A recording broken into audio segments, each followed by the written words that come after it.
लग्नाआधी जास्त भांडणं होतात की लग्नानंतर जास्त भांडणं होतात? मला कमेंट करून तुम्हीसुद्धा नक्की सांगा. गुड मॉर्निंग, तेजस लाईफमध्ये खूप मनापासून स्वागत आहे. दोन्ही वेळेलाही भांडणं होत असतात, पण समजूतदारपणा दोघांच्यातही असला की जास्त काळ संसार टिकतो. आणि दोघं भांडण तर झालंच पाहिजेत, कारण की भांडण झाल्याशिवाय प्रेम अजिबात वाढत नाही आणि मग समजूतदारपणासुद्धा येत नाही.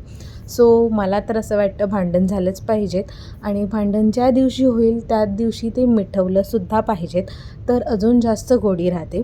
सो आज मला मस्त असं गरम गरम जिलेबी खायची इच्छा झाली होती आणि त्यांनी जिलेबी आणलीसुद्धा आणि मस्तसुद्धा लागत होती. सो त्याच्यामुळे मी जिलेबी खाल्ली आणि आज त्यांचा मूड होता की मी जेवण बनवतो, माझ्या हातचं तू टेस्ट करून बघ. मला नेहमीच मदत करत असतात. आज सुट्टी होती त्याच्यामुळे तर अजून मदत करायला लागले होते. सो मस्त त्यांनी असं वांग्याचं भरीत केलं होतं, जे खूप छान लागत होतं. ते त्यांनाच आवडतं. सो त्यांची डिश आहे, त्यांनाच आवडतं, सो त्यांनी बनवलं होतं.